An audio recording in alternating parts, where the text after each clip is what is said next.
Bonjour et bienvenue à tous sur cette nouvelle vidéo CTF sur la plateforme Hack2Box. Donc là on est sur la box active, qui est une box en difficulté easy sur Windows, qui a été quand même très bien notée, 4,9 étoiles. Bon, elle a été notée un peu plus médium que easy, pourtant dans mes souvenirs elle est plutôt facile. Donc j'ai déjà fait cette box il y a un moment, mais je l'ai refait en vidéo du coup. Donc spawn machine. Ah, j'avais pas démarré la machine. Bon, ben en attendant, je vais me faire un café, hein. Bon, en attendant, je suis allé me faire un café. Du coup, la box a démarré. Hop, je prends l'adresse IP. Comme d'habitude, on commence par un scan Nmap, hein. Toujours la première étape, c'est toujours la reconnaissance. Donc là, en l'occurrence, c'est de la reconnaissance active. Donc on va scanner les ports ouverts sur la machine, ainsi que les services qu'il y a sur chaque port ouvert. Donc "A" majuscule pour faire un scan agressif. Donc pour rappel, un scan agressif Nmap, c'est un scan des ports ouverts, plus un scan des services, des versions des services, pardon. Ensuite, on exécute des scripts par défaut Nmap pour énumérer des informations plus précises sur chaque service. Et on fait aussi un trace route pour savoir par quel routeur on est passé en haut pour atteindre la machine cible. Donc "P" pour scanner tous les ports. "T5", ça c'est pour mettre la vitesse de scan maximale, donc on cherche pas à être discret là, on n'a pas besoin, on cherche juste à être le plus rapide. Et "-ON", nmap results.txt, pour enregistrer les résultats du scan nmap dans le fichier nmap-results.txt. Aussi, petite parenthèse, je pense que je vais beaucoup moins cut les vidéos maintenant.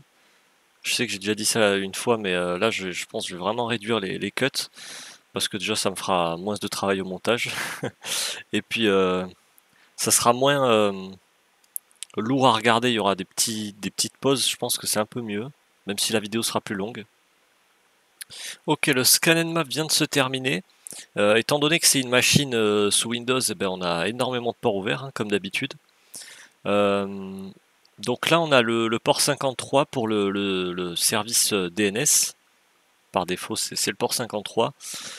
Donc si on a un nom de domaine, on peut énumérer les sous-domaines grâce à ce service. Donc on verra si ben on a un nom de domaine ici d'ailleurs, voilà, active.htb. Donc on pourra essayer d'énumérer les sous-domaines s'il y en a. 88 pour le service Kerberos.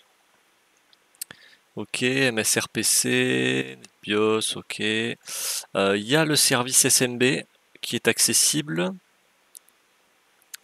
Du coup, je pense qu'on va d'abord... première chose, comme on a un nom de domaine ici, on va le copier. Et on va l'enregistrer dans etc hosts. Hop, l'adresse IP, elle est là. Voilà. J'enregistre, je quitte. Ok, donc je vais utiliser dig pour envoyer des requêtes au serveur, enfin au service DNS du coup, pour lui demander la liste des enregistrements DNS. Donc pour ça, je vais faire donc dig l'adresse IP du serveur DNS. Donc dans notre cas, c'est la machine cible puisqu'elle a le service DNS qui est accessible. Et on va la questionner sur le domaine active.htb. Et on veut récupérer tous les types d'enregistrements, que ce soit les enregistrements A, MX, NS, tout. On va tout récupérer. Donc là, visiblement, il n'y a pas d'enregistrement DNS en particulier qui nous intéresse. Il n'y a pas de sous-domaine ou autre. Donc, ok. Voilà, dans ce cas-là, du coup, ce que j'ai fait, ça ne servait à rien, mais sachez que ça peut vous permettre de trouver des sous-domaines. Donc, ce que je vais faire, c'est que je vais énumérer le service SMB. Donc, SMB client-L majuscule, // et l'adresse IP, ou le nom de domaine, ça marche aussi normalement. /, on va essayer sans mot de passe, et on arrive à lister les partages du service SMB. Donc là, la plupart des partages sont des partages par défaut, on va dire, qui sont habituellement trouvés sur des serveurs SMB. Il y en a deux par contre qui attirent mon attention, c'est Replication et Users. Alors Users en général c'est, enfin moi de ce que j'ai vu, c'est souvent le répertoire Users dans la racine de l'installation, dans la racine d'installation de Windows.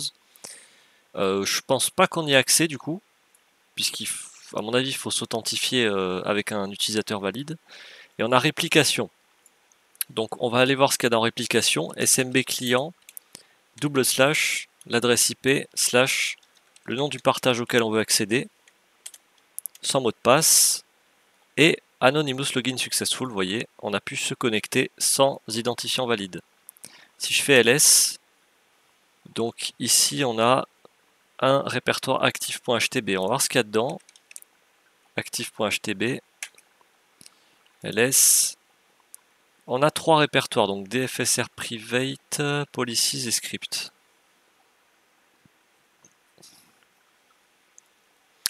On va voir ce qu'il y a dans Script. Il n'y a rien, ok. Dans Policies, on a deux répertoires un peu bizarres. Je vais aller dans celui-là, ls, Group Policy, Machine User. Ce que je vais faire, c'est que je vais retourner à la racine du partage et je vais télécharger de manière récursive tous les fichiers pour pas avoir à les télécharger un par un à la main. Donc pour ça, je fais masque. Voilà, je mets aucun masque du coup. Ensuite, prompt, non, recurse on, prompt off. Donc recurse c'est pour activer le mode récursif, prompt off, il me semble que c'est pour pas avoir à chaque fois pour chaque fichier à dire oui je veux le télécharger. Et ensuite on fait mget étoile. Et voilà, donc là ça me télécharge tout, voilà, ça m'a téléchargé tous les fichiers que ça pouvait télécharger. Maintenant je fais exit, si je fais ls, maintenant vous voyez j'ai un répertoire active.htb. Alors je vais juste organiser ça un peu mieux, je vais le déplacer dans le répertoire loot, voilà. ls, ok. Donc ici, si je fais un find ./, voilà, c'est un peu mieux. On peut voir tous les fichiers qu'on a téléchargés. Et ainsi que les répertoires. Donc, il y a un fichier qui est intéressant ici. C'est le fichier groups.xml. En fait, le partage replication, là, qu'on a trouvé, en fait, c'est une réplication du partage sysvol, auquel on n'est pas censé avoir accès en tant qu'Anonymous. Et il se trouve que là, on a pu récupérer un fichier groups.xml. Et ce fichier groups.xml, normalement, devrait contenir des identifiants. Vous voyez, il contient ici un nom d'utilisateur, svctgs, ainsi qu'un mot de passe chiffré. Ici. Bon, on voit pas forcément avec la cam, attendez. Voilà. Donc ici, le mot de passe chiffré. Ce mot de passe, on peut le déchiffrer. Dans mes souvenirs, il n'y a pas besoin de le craquer, en fait, on peut directement le déchiffrer tel quel. Donc pour ça, on va le copier. Et on va faire gpp-decrypt, entre guillemets, notre mot de passe chiffré. Et ici, vous voyez, on a un mot de passe, donc qui est le mot de passe de l'utilisateur svctgs. Donc je vais le copier. L'utilisateur svctgs, à quoi il pourrait servir? Alors souvent quand il y a svc c'est pour service, et tgs c'est Ticket Granting Service. En général c'est ça que ça signifie. Donc je pense, par déduction, qu'on peut se servir de cet utilisateur pour demander des tickets au service Kerberos. Donc ce qu'on va faire, c'est qu'on va utiliser impacket-get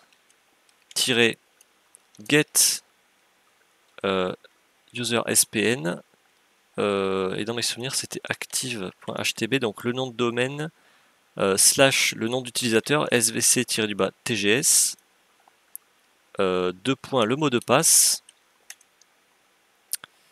Alors si ça fonctionne, à moins qu'il faille préciser obligatoirement l'adresse IP. Ah, et donc là on a pu lister les SPN, donc Service Principal Name. Donc ce qu'on voit, c'est que l'utilisateur administrateur peut demander un ticket de service au service SMB. Donc on va essayer de demander un ticket avec l'option "-request". Oups, pardon. C'est "request"? Ah, c'est "request", excusez-moi. Donc vous voyez ici, on a demandé un ticket qui ressemble très fortement à un hash. Et en fait, ce ticket, on va pouvoir le craquer. Pourquoi? Parce que ce ticket a été en partie généré, alors je ne saurais pas vous expliquer en détail comment il a été généré, mais je sais qu'il a été généré en partie avec le mot de passe, ou le hash du mot de passe, de l'utilisateur administrator. Ce qui fait qu'on peut craquer, enfin essayer de craquer ce ticket pour retrouver le mot de passe de l'utilisateur administrator. Donc pour ça, on va copier le ticket, ici, copie, et on va l'enregistrer dans, attendez, je retourne un répertoire en arrière, dans un fichier h.txt.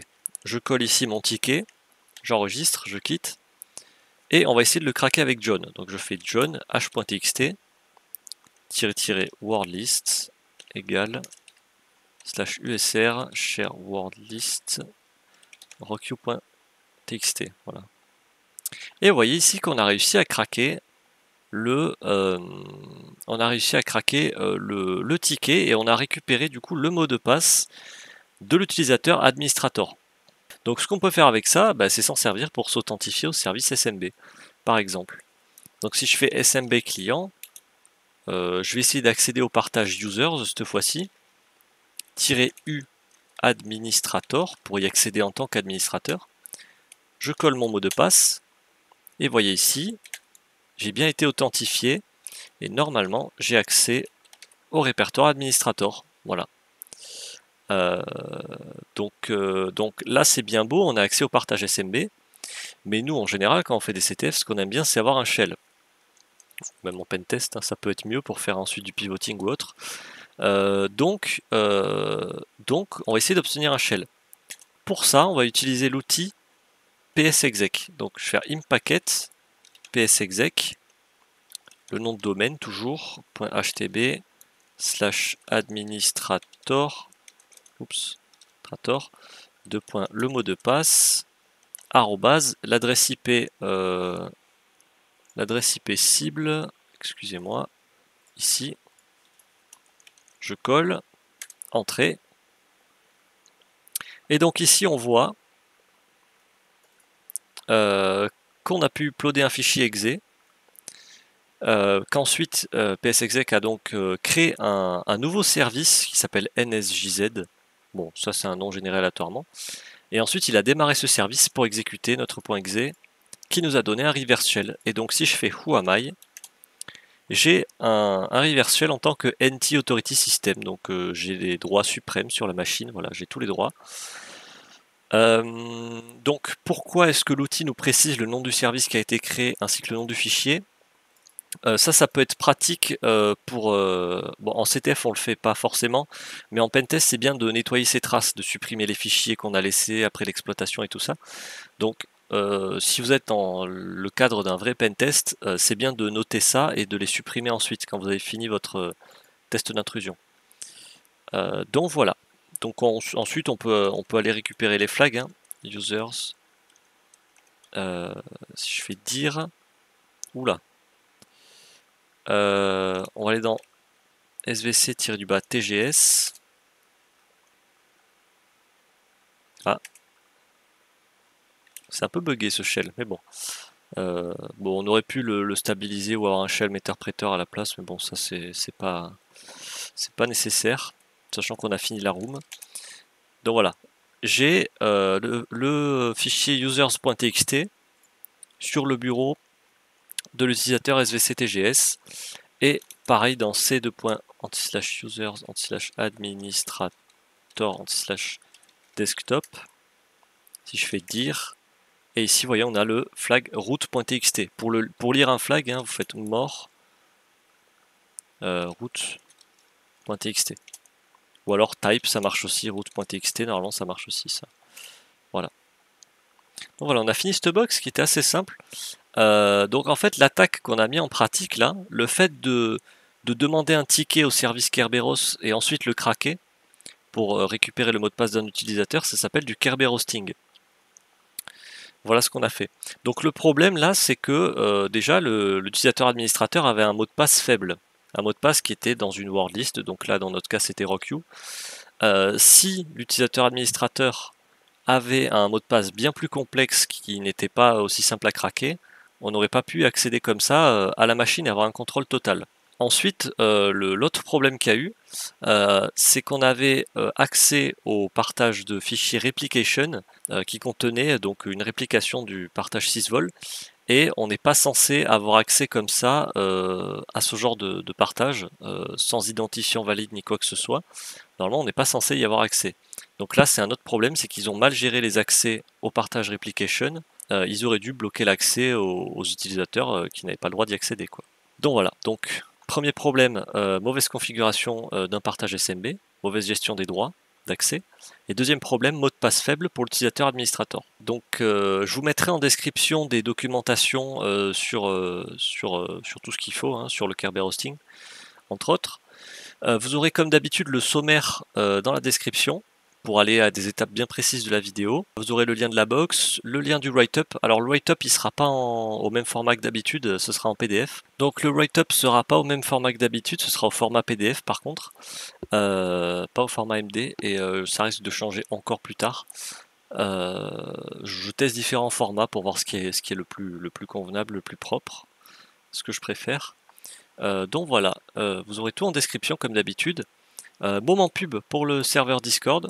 Vous cherchez un serveur Discord d'entraide et de partage dans le thème de la cybersécurité? Le serveur CTF Hacking France est fait pour vous. Que vous soyez débutant ou non, vous êtes bienvenus, que ce soit pour être aidé ou pour aider. Nous organisons aussi des talks avec des invités qui nous partagent leur expertise. Le lien est dans la description.